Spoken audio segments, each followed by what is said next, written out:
بلکہ اہل سنت کی کتابیں بڑی بڑی ہیں. جب مولا حسن علیہ السلام کا ان کی شہادت ہوئی، ان کی جب تدفین ہونے لگی تو حضور علیہ السلام کے ساتھ کرنا چاہتے تھے مولا حسین بادشاہ سرکار. اور ام المومنین حضرت عائشہ صدیقہ سے پوچھا گیا جا، انہوں نے کہا نہیں یہ جگہ میں نے اپنے لیے رکھی ہوئی ہے، بڑی خاص بات ہے بچوں سے کتاب نے، یہ جگہ میرے اپنے لیے، میں اجازت ہی نہیں دوں گی. ان کو دفن نہیں ہونے دیا، بلکہ مروان بن حکم لعنتی نے اپنے پورے ساتھیوں سمیت مولا حسن بادشاہ سرکار کے جنازے پہ تیروں کا می برسایا.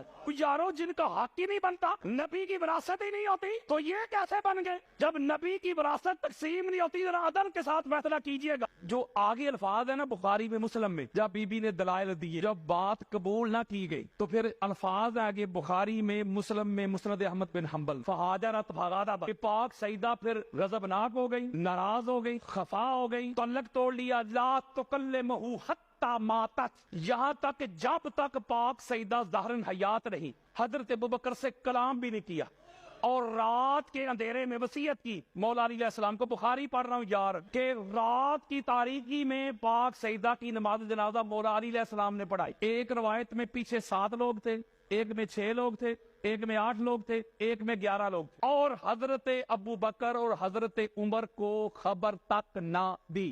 گستاخی نہیں کر رہا کسی کی یار، روایت پڑھ کے دے رہا ہوں یار. کسی کو اگر میری بات پہ اختلاف ہو تو یہ میرے موبائل میں پڑھی ہے، ساری حدیثیں ابھی دیتا ہوں جو ہماری کتابوں میں لکھا ہوا وہ بتا رہا ہوں. اس میں لکھا ہوا ہے کہ پاک سیدہ ناراض ہو گئی، غضبناک ہو گئی. اور اسی بخاری میں یہ بھی حضور علیہ السلام کا فرمان ہے نا، قال رسول اللہ فاطمہ تو بدعۃ منی فمن اغضبها اغضبنی، فاطمہ میرا ٹکڑا ہے، جس نے فاطمہ کو ناراض کیا اس نے مجھے ناراض کیا. اور ایک اور روایت جس کو امام حاکم المستدرک میں لے کے آئے، امام احمد بن حنبل نے بھی لیا، آقا علیہ الصلوۃ والسلام نے فرمایا کہ ان اللہ یغضب لغضبک ویرضی لرضاک، اے بیٹی فاطمہ جس سے تو ناراض ہوتی ہے، جس سے تو غضبناک ہوتی ہے، اس سے اللہ ناراض ہوتا ہے، اور جس سے تو راضی ہوتی ہے اس سے اللہ راضی ہوگا. جس سے اللہ راضی ہو وہ کون ہوتا ہے؟ رضی اللہ. فرض کریں مجھ سے اللہ راضی ہے، میں رضی اللہ ہوں، بھائی سے اللہ راضی ہے، یہ رضی اللہ ہے. اس کو رضی اللہ کہنا ہے تو رضی اللہ کہنے سے پہلے، لکھنے سے پہلے پڑھ مار لیا کر. اگر تو اس رضی اللہ پہ بطول راضی ہے تو وہ رضی اللہ ہے، اگر بطول راضی نہیں تو رضی اللہ نہیں. لعنت اللہ. میں کسی رضی اللہ کا نام ہی نہیں لے رہا، وہ شریعت دے رہا ہوں. حضور نے فرمایا جس سے فاطمہ راضی ہو میں راضی، جس سے فاطمہ ناراض میں ناراض. اور آگے کہا کہ کچھ لوگ ایسے بھی ہوں گے جو توحید کی بات کریں گے. وہ اللہ کافی والوں، اللہ کافی والوں کو حضور نے کہا پھر سنو، اللہ بھی اس سے راضی ہے جس سے بطول راضی. یہ چونکہ روایات ہماری کتابوں میں ہے نا، اہل سنت میں کہا جاتا ہے کہ قرآن کے بعد بخاری ہے. بڑے سے بڑا کٹر ناسبی بھی نا اس پر ذرا ہی نہیں کرتا. اب انہوں نے سوچا ہے حل کی کریے، ہماری کتابوں میں لکھا ہے کہ پاک سیدہ کی ناراضگی تو اللہ کی ہو جاتی. بندہ تے گیا، نماز روزے بھی گئے. اب انہوں نے کیا پتا کہ کیا کہا. میں ایک مولوی صاحب کی تقریر سن رہا تھا، نام نہیں لے رہا، وہ کہہ رہے تھے بھائی شیعہ لوگ، حالانکہ کہ بخاری رہ کہتا ہے شیعہ لوگ، اس کا مطلب بخاری بھی پھر شیعہ ہی ہوا. وہ کہتے ہیں شیعہ لوگ کہتے ہیں کہ فدق کے معاملہ میں حضرت ابوبکر صدیق نے پاک سیدہ کو ناراض کر دیا، تو حضور نے فرمایا تھا جس نے پاک سیدہ کو ناراض کیا اس نے محمد کو کر دیا. اگر یہی بات مان لی جائے تو پاک سیدہ کو تو مولا علی نے بھی ناراض کیا. اب وہ دلیل کیا دے رہا ہے وہ ذرا توجہ کے ساتھ سنیے گا. روایت یہ پیش کر رہا ہے کہ جب ابو جہل نے، ابن حشام نے مولا علی علیہ السلام کی بارگاہ میں ایک خواہش کا اظہار کیا کہ میں اپنی بیٹی کی شادی آپ سے کروانا چاہتا ہوں، ذرا توجہ میری طرف رکھنی ہے آپ نے. وہ کہتے ہیں کہ جب مولا علی، مولوی صاحب کہتے ہیں مولا علی دوسری شادی کرنا چاہتے تھے پاک سیدہ کی ظاہراً موجودگی میں، تو پاک سیدہ خفا ہو گئی، ناراض ہو گئی مولا علی علیہ السلام پہ، اپنے بابا جان کے گھر چلی گئی. اور حضور علیہ السلام نے بڑا ایک جلالی خطبہ دی کہ رسول اللہ کی بیٹی اور دشمن رسول کی بیٹی ایک جگہ پہ اکٹھی جمع نہیں ہو سکتی. لہذا وہ کہتے ہیں کہ مولا علی علیہ السلام نے بھی تو پاک سیدہ کو ناراض کیا. توجہ کے ساتھ یہ نقطہ سمجھے، جواب دینے لگا. قرآن کا فیصلہ ہے، کیا ایمان والا کرو شادیاں 2-2 3-3 4-4 اگر تم افورڈ کر سکتے ہو. یہ شریعت ہے کہ نہیں؟ قرآن کہتا ہے کہ کرو. فرض کریں مولا علی علیہ السلام نے خواہش کا اظہار نہیں کیا، اس طرف سے آیا تھا. مولا علی علیہ السلام اگر پاک سیدہ کے ہوتے ہوئے دوسرا نکاح کرتے تو کہ اللہ کے دین سے انحراف تھا، یعنی جائز تھا نا. مولا علی علیہ السلام نے پاک سیدہ خفا نہ ہو، ناراض نہ ہو، ان کی طبیعت پہ کوئی بوجھ نہ آئے، تو لہذا جائز کام ہے.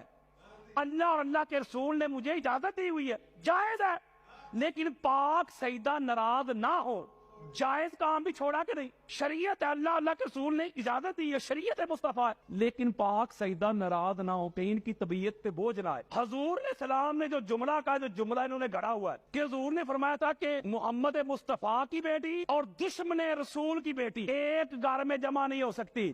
میں ایک سوال پوچھتا ہوں اسی ملا سے، بتا ابو سفیان کی بیٹی محمد کے ساتھ گھر میں رہی ہے کہ نہیں؟ اور جب وہ حضور کے گھر آئی ہیں اس وقت انہوں نے کلمہ نہیں پڑھا، انہوں نے کلمہ پڑھا ہے آپ کے فتح مکہ پہ، وہ بھی طلقاء ہیں، وہ صحابی نہیں، یعنی جو ڈیزرو کرتا ہو سزا، لیکن حضور چونکہ رحمت للعالمین ہے، وہ اپنی رحمت کی وجہ سے کر دے معاف، آزاد۔ طلقاء طلیق کی جمع آزاد کیے ہوئے لوگ۔ اہل سنت کی کتابیں بری پڑھی ہیں کہ جب فتح مکہ ہوا، حضور علیہ السلام کعبہ میں بتوں کو پاک کر رہے تھے، نکال رہے تھے بتوں کو، تو دل میں ابو سفیان سوچ رہا تھا کاش میرے پاس اور لشکر ہوتا، میں دوبارہ محمد سے لڑائی کرتا، دل میں سوچ رہا تھا۔ حضور قریب پہنچے، اہل سنت کی 200 کتابیں بھی دکھاتا ہوں، حضور نے ایسے اس کے سینے پہ ہاتھ مار کر اللہ پھر تجھے ذلیل کرتا۔ ایک جملہ کہتا ہوں کہ رسول اللہ کے گھر میں دشمن رسول کی بیٹی آئی ہے کہ نہیں؟ تو لہذا یہ بات بھی مولوی صاحب کے منہ پہ آئی۔ میں ایک جملہ کہتا ہوں، پاک سیدہ مولا علی سے ناراض تب ہوتی جب مولا علی علیہ السلام دوسری شادی کر لیتے۔ مولا علی علیہ السلام نے پاک سیدہ کی ناراضگی کو ملحوظ خاطر رکھتے ہوئے جائز کام بھی چھوڑ دیا۔